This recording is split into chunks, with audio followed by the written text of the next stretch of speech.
another episode of the daily sports show. Monday through Friday, we hit you 5 times a week with a stream, with a video, with a short. You know who it is. It's your boy RTP, and under me, I got my boy Phil in the building. Phil, how you doing, brother? I'm doing good, man. I'm doing good. I was trying to get these East standings done like real quick because I was mainly working on the West like first, but finally got it done. There you go. And hopefully everybody's gonna see that this might be the easiest list ever.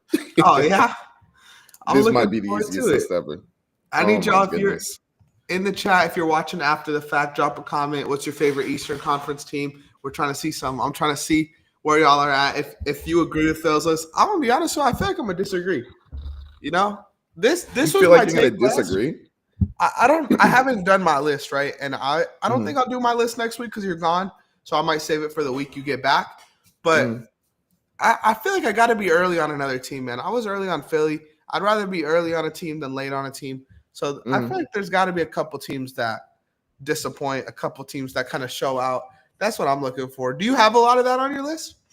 There's going to be a lot of disappointments, I think, with this season. Like, there's going to be a lot. That's why I was saying this is a pretty easy list because, if anything, this should almost be a tier list. Like, in my opinion, I feel like there are only like 7, maybe 8 teams that can compete. And then there's like 3 that are actual contenders, in my opinion. Like 3. Actually, maybe 4. I don't know. But there's only 7 teams in my mind. Like, that's the only thing I'm worried about. 7 legit teams. Then we'll fly through those first 8 teams. But before we do that, there's something I wanted to talk to you about, Phil, that I was seeing online yesterday. What's up? That kind of pissed me off. And this is not really NBA related, but did you see the Chris Smoove stuff?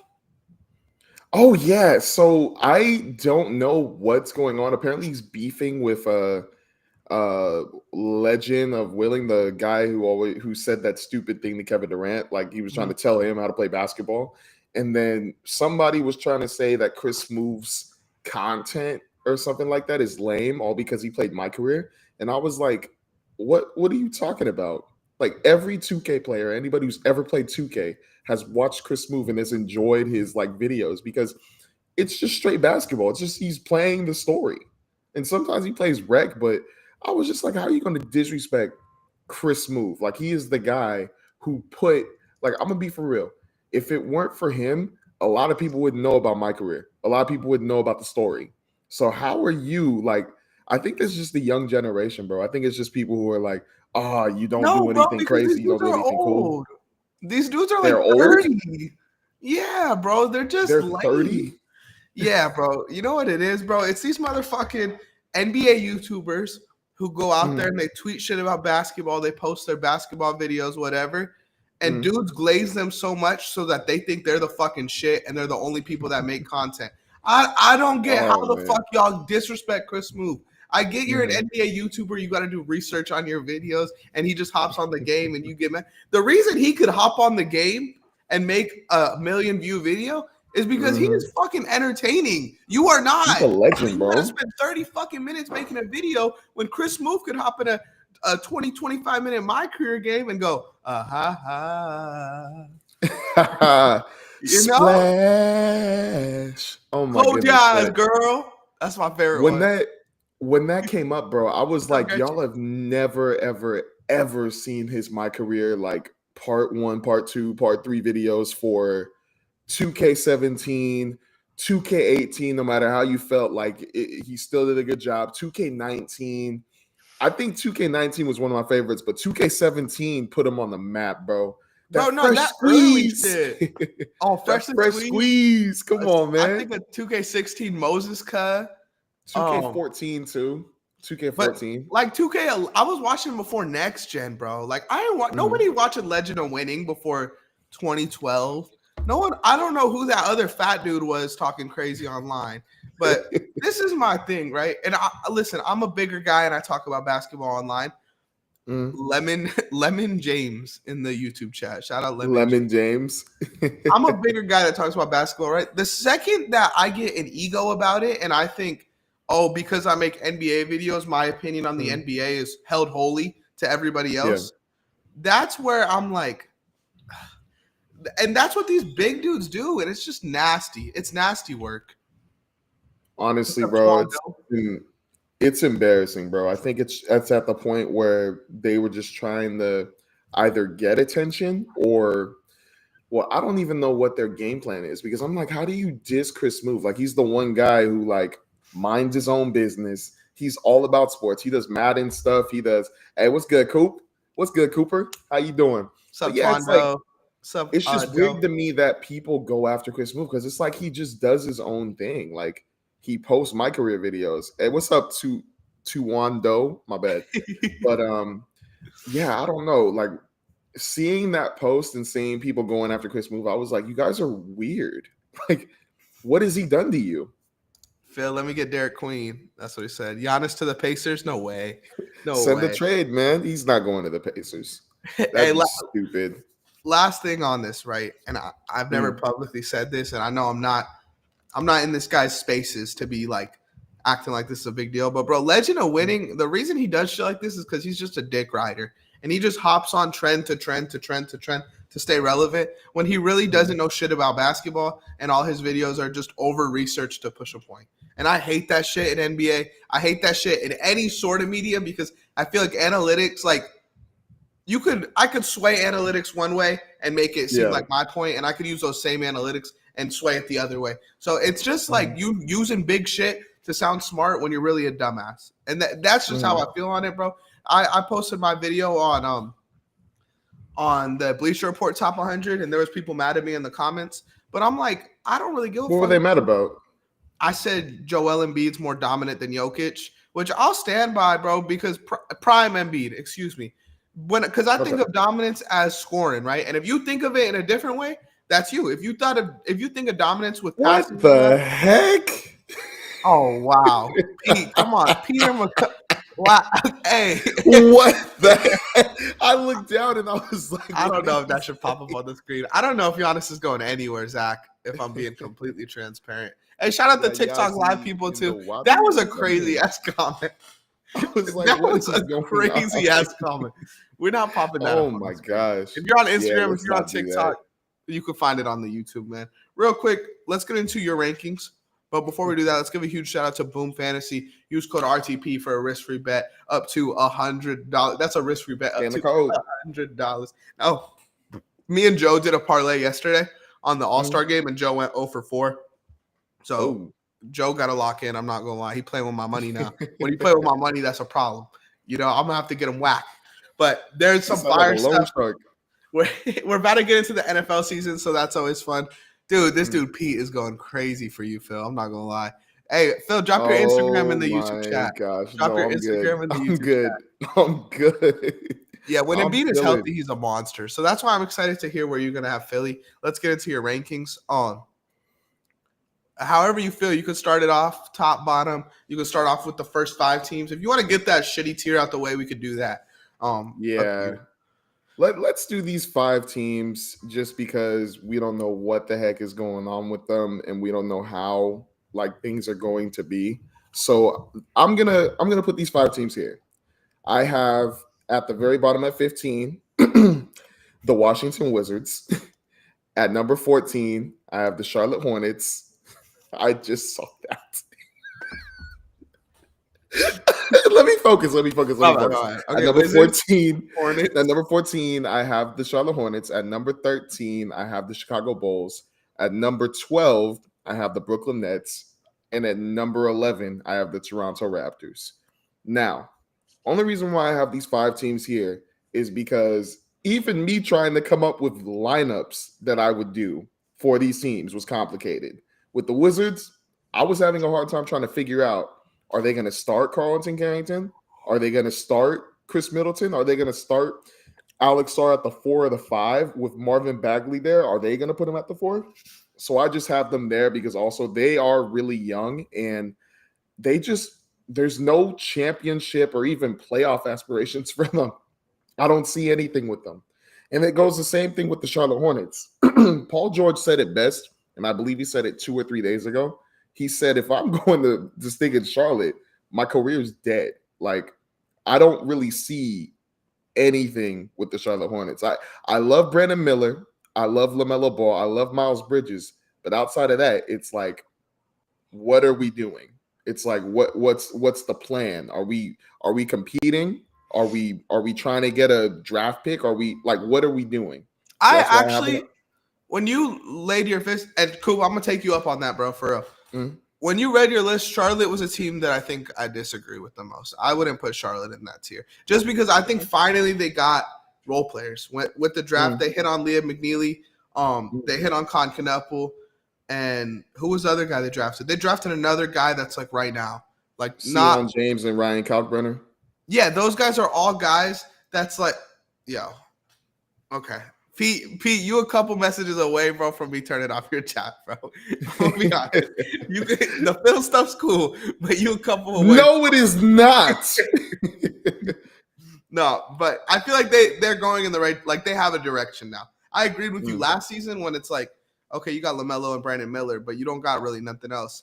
Now I feel like you have like 8 or 9 guys that you could kind of actually play NBA minutes. And they still got Trey Mann too, who's going to be a contributor next season. He just got hurt. Wait, they still have Trey Mann? Yeah, he re-signed there for pretty cheap. You sure? I thought he went to Philly. You're thinking of Terrence Mann? No, Terrence Mann is over with Brooklyn. Trey Mann, no, he stayed in Charlotte. Okay, my mistake. It was a cheap ass contract too. But yeah, I feel like they got a lot right now. You know, the other teams I agree with though; those are in the shitty tier. I low-key think the Bulls could be the 15 seed, even though I like Noah Senge. Okay, bro. Pete, I'm sorry. No. I almost showed that shit. Pete, I'm gonna put you on timeout, Pete. I put you on timeout. Put him on timeout. I'll put you on timeout. I think I did. Try to type in the chat. Yeah, Zach Gretchen, the Instagram comment said the Hornets can be legit. I think they could be like a 8, 9, 10 seed. 14 feels low for me. But what were the rest of your teams on there? Okay. I said 13 Chicago Bulls, 12 the Brooklyn Nets, and then 11 the Toronto Raptors. Why the Nets higher than those teams? I'm curious. The Nets only because I do like Michael Porter Jr. and Terrence Mann on the same team, because the weird thing with me is I think the guard rotation is really weird. For one, at first I was like, okay, they're getting projects when they drafted Nolan Traore, Igor Demon. I'm just going to say Igor Demon. He said it weird. Did you see that video of him? He said Igor Demon, right? No, it's like Yayor. Oh, Yegor. Deomon or something like that, bro. It's a weird. I need to watch it again, but his pronunciation's weird. I gotta mark that down. But I feel you. But like with Brooklyn, I still feel like they answered questions about their size compared to like their guard rotation. Because like I was saying, Nolan Traore, Ben Saraf, Eeyore Demon, and I like Danny Wolf. I know you guys have a feeling with him, but I kind of like him. But I feel like they have a front court that's pretty good, especially coming off the bench, because they still have Day'Ron Sharpe too. And that's a good backup for Nick Claxton, even with Danny Wolf. But Danny Wolf can play the 4 or the 5. But with Michael Porter Jr. and Terrence Mann there, and you still have Keon Johnson and Cam Thomas, I still feel like they can play pretty well. I just wanted to troll you in the group chat, by the way. I still don't like Danny Wolf, but that's the reason I was hated in the group chat. I just thought that shit was funny. I feel you. I can see, like, because remember when we were talking about him, you said, like, any other team, like, there's certain teams he can't play that freely like he did in Michigan. I feel like he can play that way when he's with the Brooklyn Nets. And there was a scouting report. Somebody said they were talking to the Brooklyn Nets, like, scout team along with their front office, and they said that the way he played in Michigan is the way they want him to play over here. So they want him to bring the ball up. They want him to play pretty much free. And I actually really like that. So if he's coming in, because I don't know what they're going to do with Nick Claxton. They're probably going to keep him now since the Lakers don't want him anymore. But if they do, he can come in as a 4 or the 5, and he's able to run the offense. He's going to have room to do that. But I just don't think that shit will be good. I'm gonna be honest. D'Lo to the Timberwolves eyes emoji. Nah, we seen that movie before. D'Lo's a Maverick. You know, I think he'll get the opportunity. I don't think it'll work in the NBA. But if he proves me wrong, bro, again, like I said earlier, Phil, I need you to check me if I ever have an ego on this podcast.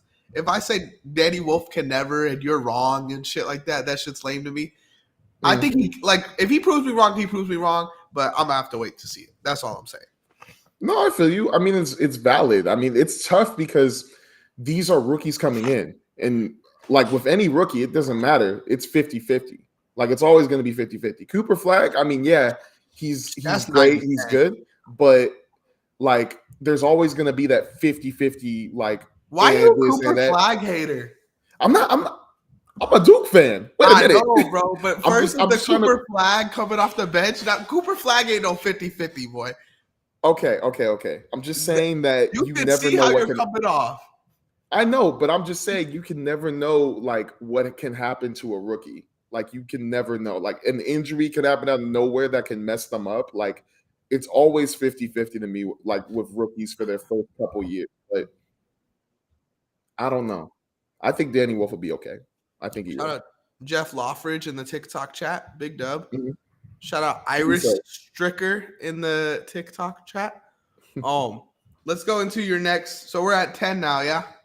Yeah, I have one more question though. My bad. So I was putting to the Chicago Bulls like what I would do as a starting lineup from point guard to center. And I actually had a question. Who would you rather start at the power forward? Patrick Williams, Matas Buzelis, or Noah Asenge? Wait, how's the lineup look? So right now at point guard, I have Kobe White. Shooting guard, I have Josh Giddey. Small forward, I have Matas Buzelis. Power forward, I have Patrick Williams. And center, Nikola Vucevic.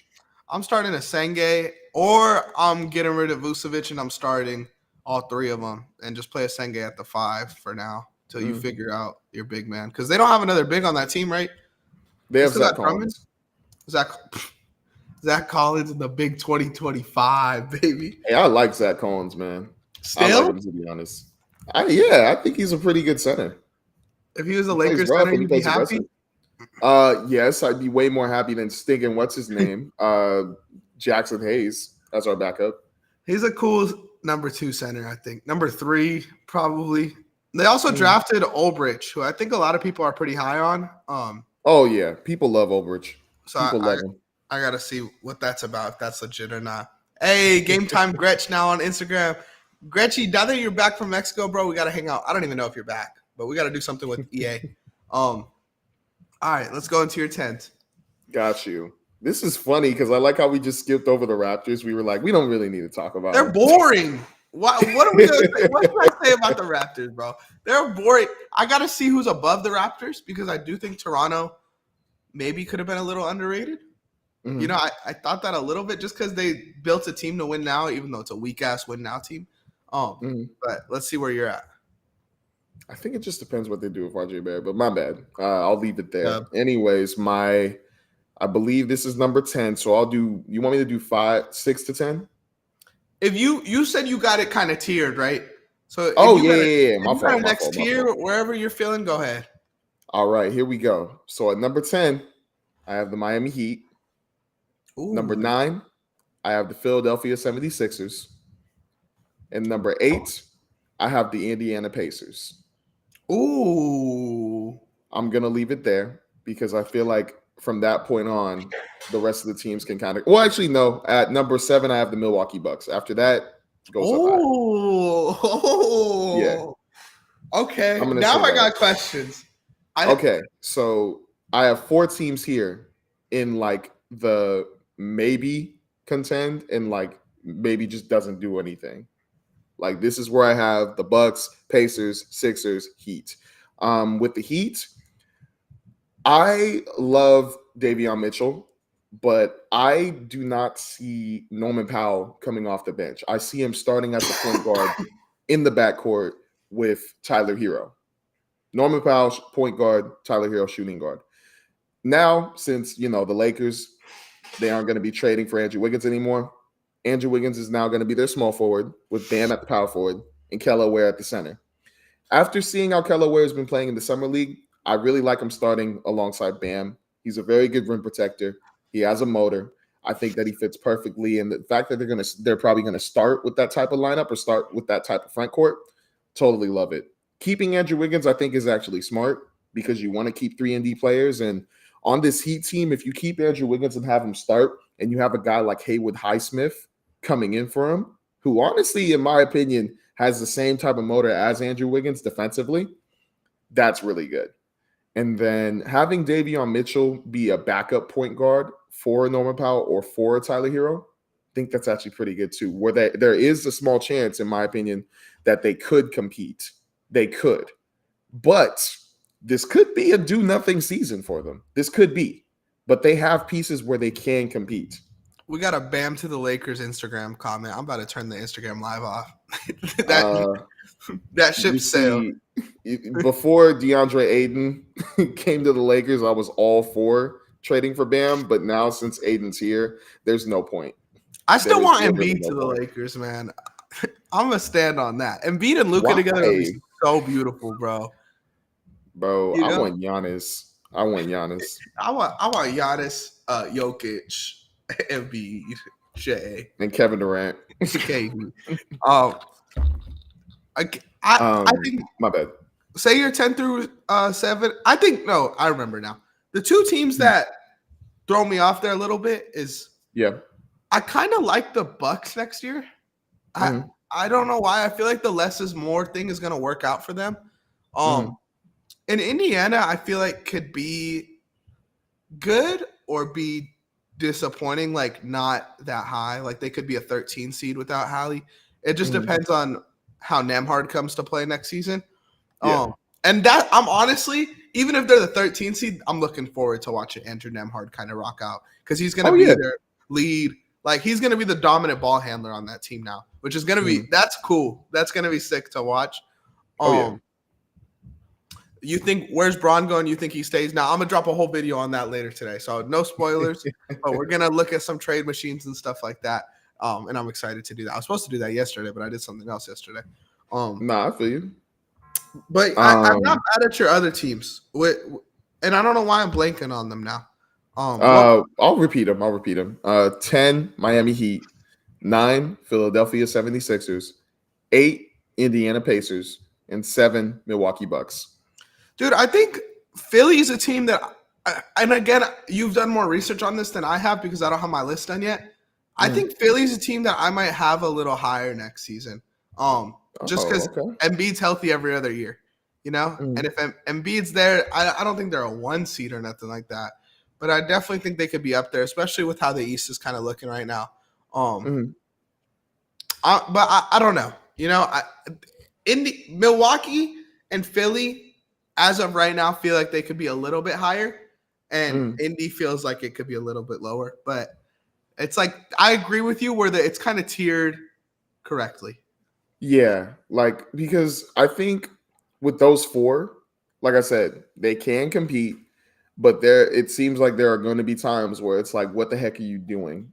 Like, what is going on? Like with the Bucks, I do not condone what Kevin Porter Jr. did off the court.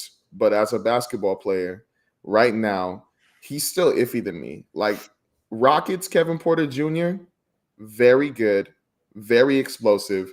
Like he could lead your offense. But with the Bucks right now, like he seems like he's still trying to get that feel, and I don't trust it that much. Like to me, he seems like he's playing more like a shooting guard now than like the guard he used to play over with the Houston Rockets. They need a true point guard.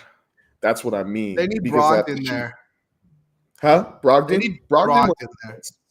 Brogdon would make sense. And then at the shooting guard, they have Gary Trent Jr., or that's who I projected as their shooting guard, Gary Trent Jr., which is a very, very, very good 3-and-D shooter. Very good. Very good. But he's not, once again, you need a point guard there. So your two at the backcourt is Kevin Porter Jr., Gary Trent Jr. It's kind of like, not really feeling that too much. But it's still probably going to be good for Giannis because they could probably space the floor. At the 3, you have Kyle Kuzma, which you know how I feel about Kyle Kuzma. If some of you all who are new here don't, I hated his guts a lot of the times for the Los Angeles Lakers. And for the Bucks, I don't hate him, but I don't feel like he's been helping as much. He's missed a bunch of shots still. He's tall, which is good. He rebounds and stuff, but they need him to shoot. They need him to shoot and space the floor because now this is the reason why I have him higher. You have a front court of Giannis Antetokounmpo and Miles Turner. Yeah, that's fine. In my opinion, that is so good. That is so good. That's why with those three guys I mentioned earlier, it doesn't really matter that much. If they get a point guard, maybe I'll put them higher. But if you have Kevin Porter Jr., Gary Trent Jr., and Kyle Kuzma doing their best to hustle, space the floor, and get the ball to these two guys, then you might have a chance. You in that little maybe section of competing. But I'm still nervous, which is why I have them low. Oh, my bad. I'm gonna play this card, and I hate to be this guy, but I think if you have Giannis, you're always competing. You know, like exactly. If the Bucks went on the Pacers run last year, I don't think I would have been surprised. I was more surprised by Indiana.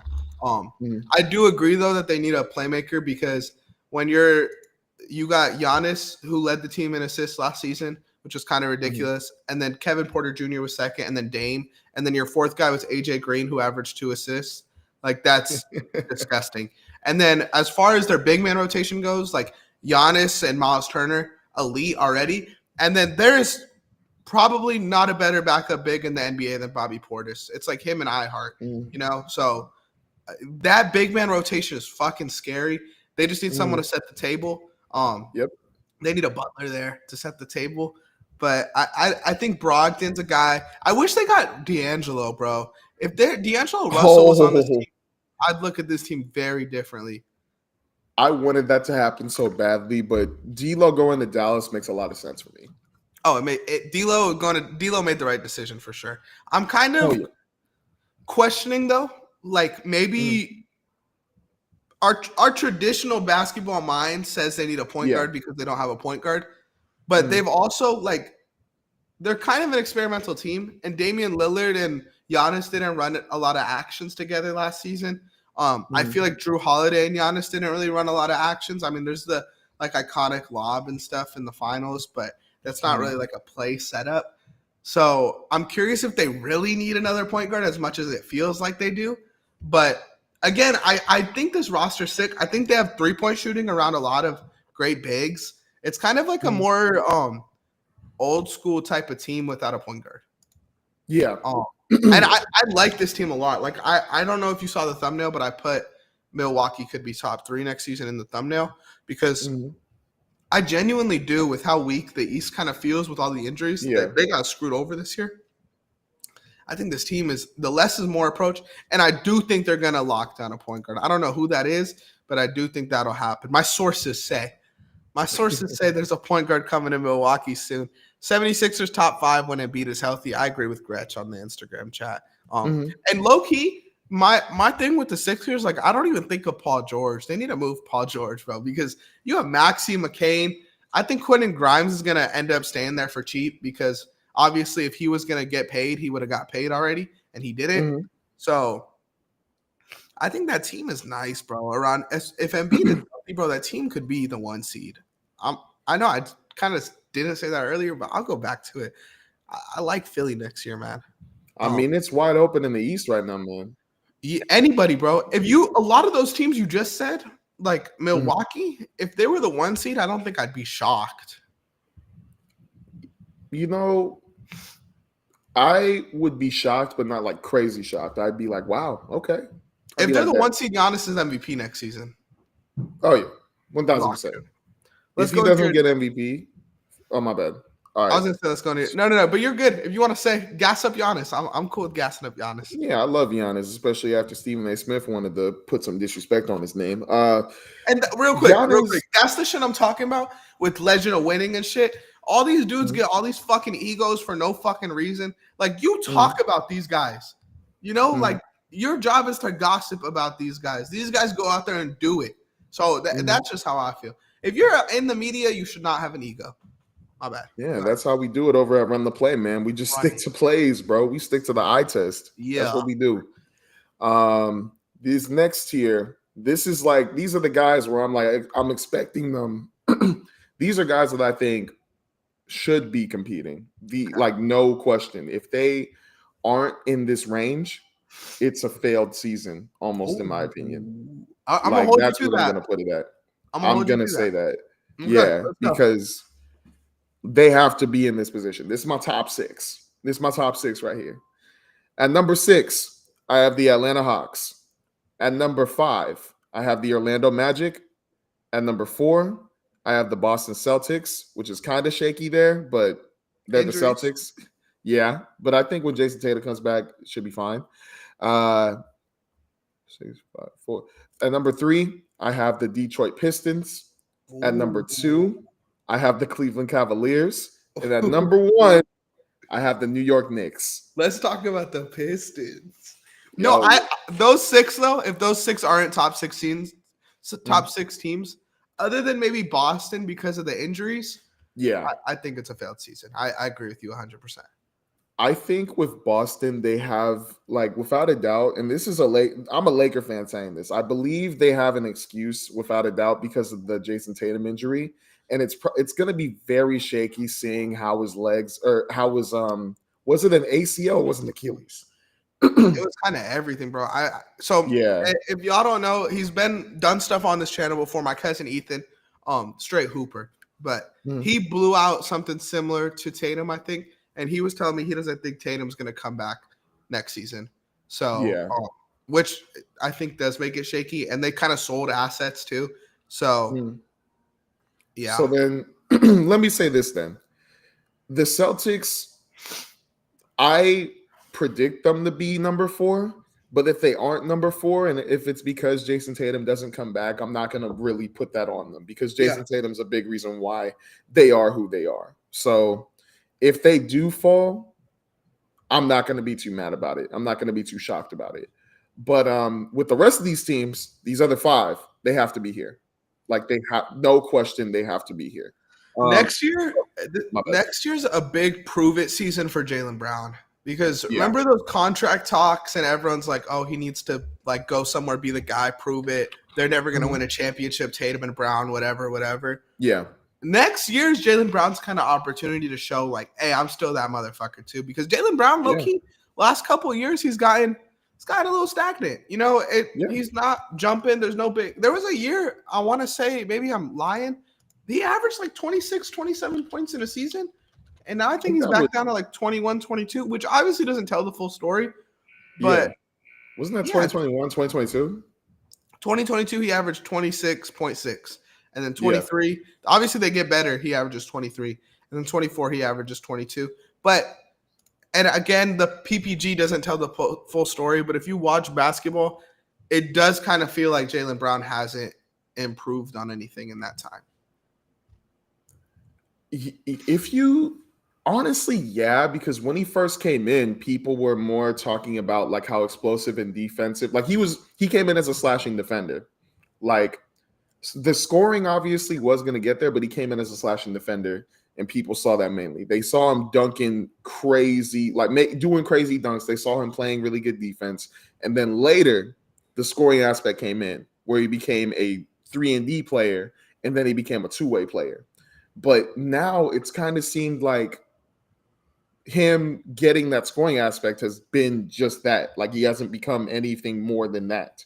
Like, he's kind of, like you said, stalled. He's been in this state since then. Like, I want to say, when was the year he really, was it 2021 or 2022 when he was like people were saying, oh, he's the guy for the Celtics? 22, I wasn't saying that, but 22, people were glazing him because he averaged 27. In 2020, he averaged 25. Like, I feel like I do remember those conversations around the bubble too. But the only thing that went up last year compared to his best year is his assists, because the team's better, but all his like shooting splits are down. And I feel like with a good team, he's getting better opportunities. You know, it's not like he's having to create as hard. Yo, what's good, Tuck Charlie on the my bad. On the Instagram chat. What's good, TTV Billy 65. I feel like Jaylen Brown's taken kind of a dump. And if you're a Celtics fan, obviously you're a little more tapped in. Let us know at home, right? Like, are we tripping about this? But if you're a basketball fan and Jaylen Brown is a guy that kind of feels like he's putting up stinkers consistently, then you definitely should bet on him on Boom Fantasy. If you use code RTP, you could get a risk-free bet up to $100. I'm excited for the NFL season. You know, there's not a lot to bet on right now. There's WNBA, there's baseball, but hey, shout out, boom! But yeah, Celtics got an excuse without a doubt. The Atlanta Hawks, I love the team so far. I love what they look like. I love their starting five. I projected them to have point guard Trae Young, shooting guard Dyson Daniels, small forward Zachary Ricochet, power forward Jalen Johnson, and center Kristaps Porzingis. I like what you said about Zachary Ricochet starting at the small forward now, only because looking at this lineup, Trae Young, yes, he's a shooter, but then you have Dyson Daniels who can he can occasionally make a three, but he's mainly their defensive playmaker. Then you have Jalen Johnson who can probably make a three, but he's mainly their explosive guy who gets rebounds and does a little bit of everything. Kristaps Porzingis, he can shoot, but you're going to need another person out there spacing the floor in order for these other guys to move around and have the space they need to attack and stuff. So that's what I like about the Atlanta Hawks, and that's why I think they'll be a top 6 team in the East next year.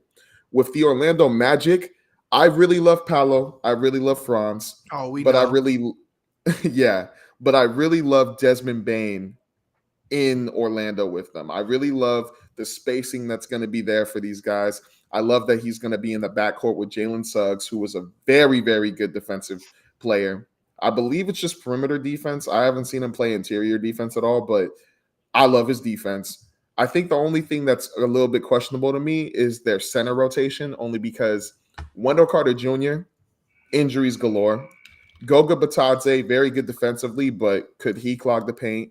And then Jonathan Isaac, I don't even know if he's going to be healthy or not next year. But I don't think it'll matter too much because I think this team just got better, especially by adding Desmond Bane.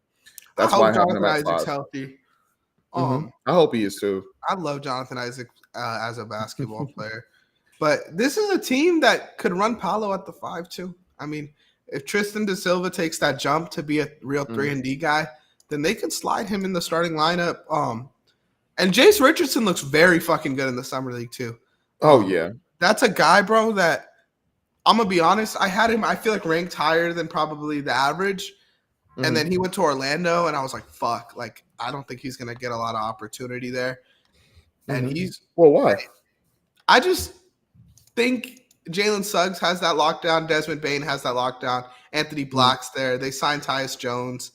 Like that's a lot of like guard rotation. You know, even without Tyus Jones, it just feels like a lot there. But I think Jace Richardson looks good enough to at least earn himself a spot somewhere in the rotation this season, and I'm excited for that because he really is like prospects like that are guys that I feel like kind of like Tyler Kolek last year, where we know what he is. He's not gonna like blow you off the board or nothing, but he's gonna. That was a crazy ass sentence. He's not gonna explode or nothing, but we know he's a safe kind of guard. Yeah, that's a guy I like. That's a guy I like, man. I'm excited for him, bro. I think that Orlando is going to be a good spot for him because they're such a big team. But they could also just stash him, give him the Bronny James treatment where it's like, yo, like, just relax this year. Like, watch out. Like, watch these guys, see what they're doing. And then the second year, just try to explode and, like show the world what you can do. Because, I mean, it's getting to that point where no matter what, if this team fails, just like I said before, like, they can't fail next year. If they do, they could trade some of those guards away. They could trade, like, if they want to get better, they could trade some guards, get a better piece, and then just have Jace Richardson be the backup for Jalen Suggs or Desmond Bane. Like, that's how it could be. Anthony Black's a guy I really like, but I don't think he really fits on this team. Like, I think he's a guy that definitely could go. He was cool last season as like a spark plug off the bench, but I would like to see him somewhere else. I think he would thrive somewhere else. But you know, you never know. You never know what could happen. I want to talk about Detroit, bro. Yep, here we go. Detroit as your 3 seed. You know I love Detroit. You know I love Cade. I glaze them. I don't know if I'm gonna put them that high. So talk about. Oh, you don't know if you put Detroit that high? I don't know if I put them 3. They definitely be in my top 6. But talk about it a little bit. Why Detroit over Orlando, which I thought was going to be a team you definitely had top 3. Oh yeah. I think Detroit over Boston makes sense. Mhm. Who is your 6th seed we just talked about? Atlanta Hawks. Yeah, talk about why they're over them too. So the reason why I have Detroit over the Atlanta Hawks, the Orlando Magic, and the Boston Celtics is because they showed me something last year that I didn't think they had in them. And that was the fact that 1, they do not care. 2, they play aggressive defense. And 3, there's some young dudes with attitudes. They're YWA instead of NWA, bro. Like, or no, YDWA. Like, the way they play basketball is the way you win games. It's the way you compete. It's the way you have a chance to even contend. Because I know that they played the Knicks in that first round and they lost. But if you guys actually watch that series, great series. It wasn't like they were getting blown out. It was just that they were playing a way more experienced team. And they were close to beating them. They were one questionable call away, or even just like an actual whistle away from winning that series. So I mean, when it comes to Detroit, Cade Cunningham, who had probably one of the best seasons of his career so far, and it's only his 2nd year, right? It's only his 3rd year or something. I think 4th, I'm gonna be honest. It's his 4th year. He's getting into it. They have Jaden Ivey coming back. Asar Thompson looked like one of the best defenders in all the first rounds of the playoffs. Same with his brother, Amen Thompson. Tobias Harris is still there at their 4, and Jalen Duren, Mr. Freight Train himself, is their center. But I love their depth at the bench. Like, they have guys who will come in and do the nasty work, aka Isaiah Stewart. Isaiah Stewart, I know how much people go in on him, but to have him be the backup for Jalen Duren, that is so good, bro. That is so good. But with some of these guys coming back for them, or with Jaden Ivey coming back too, and then I think they signed Karis LeVert, right? Yeah, Duncan Robinson got Duncan Robinson as a shooter, and I think he'll be revived with the Detroit Pistons because they're going to need his shooting. Like Malik Beasley. Oh, man. Don't even get me started on that situation. I'm saying Malik Beasley was down with the Bucks, went to Detroit, revived his career. Like, if Malik Beasley didn't do what he did, Malik Beasley was getting signed somewhere. Duncan Robinson, I think, kind of died with Miami the last couple years. I definitely think they could use him in a similar way to Malik Beasley, and he could do – I don't know if he could lead the league in three-point makes the way Malik Beasley did, but do something. Or was second. But I think Ant led. Right? And I wanted to bring this up too. So their young guys is also why I'm super impressed, because all 3 of their young guys are pretty nasty players too that play like very hard and are actually starting to show some light. They've been showing like some good stuff in the summer league, and that's Bobby Klintman and Ron Holland II. Ron Holland, if you guys are watching the summer league, Ron Holland has been doing some crazy stuff on both sides of the ball. Both sides. With Bobby Klintman, I was high on this guy in last year's draft. I was shook that he went 2nd round because I was like, how the heck does this guy go all the way 2nd round? But he's showing some good stuff with him. Like, they have a future, but they also have a lineup and even contend for a championship. And as weak as the East is, I don't think that's a hard thing to say. Like, I don't think it is at all. I don't think so either. And Chaz Lanier is a guy that I think could come in there and play too. Bobby Klintman was a guy we were both pretty high on last season. Him and Tyler Smith, man, I'll always associate them together. I want to ask you this now, right? Let's say the NBA does fall in this 15 range, right? What 3 players would you say would be like the top 3 for MVP in the Eastern Conference? Top 3 for MVP in the Eastern Conference. If it goes exactly how you just said. Oh, if it goes exactly like the tier right here? Yeah, like your seeding. Okay. All right. So obviously number 1 on the East. Well, it's actually, you know what? If he's healthy, screw it. Number 1 in the East, I'm going to go Giannis. Number 2, I'm going to go Joel Embiid.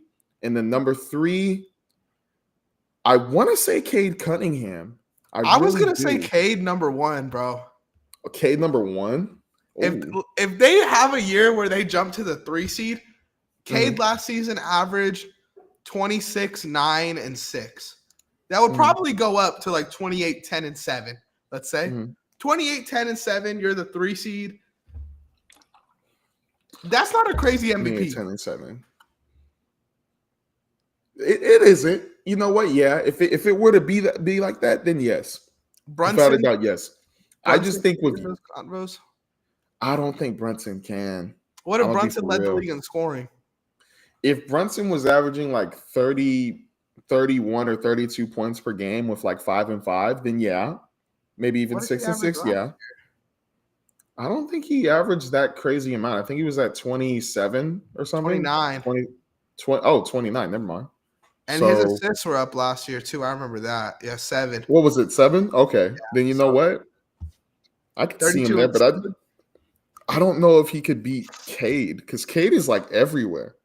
And Brunson's probably not going to play as many minutes as he did last year either, because now they finally they're going to get him out of that torture chamber. Exactly. Anything else you wanted to talk about, Phil, with your rankings before we wrap up this episode? Well, I'm just shook we ain't talking about Cleveland or New York, but I guess it's just because that's simple. But we know what they are, you know? Yeah. Okay, then let me ask you this, right? I think New York is odds-on favorite to be number 1 next year, and we kind of know that, right? As far as Cleveland goes, I do think there's kind of some conversations about them that people are having that I don't really love. Like, I think betting odds-wise, New York and Orlando maybe are higher odds to win the championship next year than Cleveland. Do you think there's a chance Cleveland disappoints next year and this year was a fluke, or you think they're going to rock out again next year? Oh, man. I think it's just so tough because that was the weird. I mean, it sucks that they ran into the Pacers, like a healthy Pacers team, and it screwed up everything. But it's like now, can you even replicate that? Because you lost one of your like spark plug guys in Ty Jerome, and then now you still have questions again with the small forward position. Is it going to go to DeAndre Hunter and Max Strus? And even Max Strus sucked in the playoffs, but it's like, can they get that chemistry going again? Can they? Can they be the number 1 seed? Can they compete? I don't know. I think with New York, they literally have a chance to just go right back to where they were. It's just like, oh, Boston's gone, Indiana's gone. That was the only 3 threats we had. So boom. But with Cleveland, it's like, I don't know. I actually don't. I don't think they can replicate what they did. I think they're still going to have a good season, but I don't think they can have that good start unless Donovan Mitchell goes crazy and like his stats are insane like they were his first year he got there. But I don't know. I think they got better. Is that weird to say? I know they lost Ty Jerome, but I think Lonzo's a better basketball player. Am I living in the past a little bit? Maybe. No. Lonzo's better. In my opinion, he's better. His IQ is better than Ty Jerome, and I believe that his defense is better than Ty Jerome. And they needed that. They didn't have a perimeter defender like as far as guards go last season. I'm just nervous about his health. That's it. I agree. Karis LeVert was a guy that I didn't feel like fit there after they got DeAndre Hunter and Ty Jerome's season last season. So he wasn't a big loss. DeAndre Hunter's obviously there. Strus is there. They're going to come in with a good 5. They picked up Larry Nance. And then Jalen Tyson's a guy that I think will work himself into consistently being in the rotation next year as well. Now they have a backup big not named Tristan Thompson. So that's good. Like, I think this team got better, as weird as that is to say. They might end up being my 1 seed. I guess we're gonna have to wait a couple weeks to find out. But yeah, that was my question on Cleveland because I do feel like I see shit on them online, and I don't see the vision. If I'm being honest, like I don't get how you could shit on this team after the season they had, and they didn't really lose no one like essential. That's my take. They gotta figure out the small forward position, in my opinion, though. Yeah. Like DeAndre Hunter, he's a good small forward, without a doubt. He's perfect for what they need, but they need actual small forwards. Right now, he's the only listed small forward on their team. Dean Wade could play it, probably, small forward, power forward, center, but they need another like decent small forward. Nothing crazy though. Like, I guess I'm betting on the Jalen Tyson jump to be like a number because I think Strus is the right guy to start. Because he doesn't really need the ball. He could stand in the corner. I want DeAndre Hunter with the ball a little bit more than I do Max Strus. So I'm cool with him coming off the bench and just being a dominant six man. But I also kind of wonder how long DeAndre Hunter stays there because I'm pretty sure he went there because of Ty Jerome or wanted to go there because of Ty Jerome because they played together at Virginia.